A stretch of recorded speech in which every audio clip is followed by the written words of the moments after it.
বেতন পরিশোধের সক্ষমতা ছিল না, কিন্তু বর্তমানে প্রতি মাসে প্রায় 12.5 কোটি টাকা বেতন পরিশোধ করছে। সিপিএফ গ্র্যাচুইটি আজ কর্মস্পৃহা বৃদ্ধি পেয়েছে করা হয়েছে।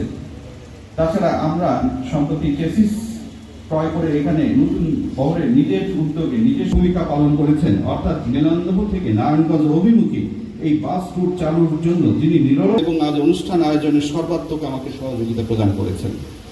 পরিবেশে আমি ধন্যবাদ জানাই মাননীয় বিভাগীয় কমিশনার স্যারকে, জেলা প্রশাসক, বিশিষ্ট সাংবাদিক এবং প্রেস ইউনিটির সাংবাদিক সভাপতি। বারান্দায় দৌড়াদৌড়ি করতে হতো, আদালতের কাজ করায় দাঁড়িয়ে থাকতে হতো। স্যার, সাবেক সচিব জনাব মোহাম্মদ তাজুল ইসলাম স্যার, সাবেক সচিব জনাব ডক্টর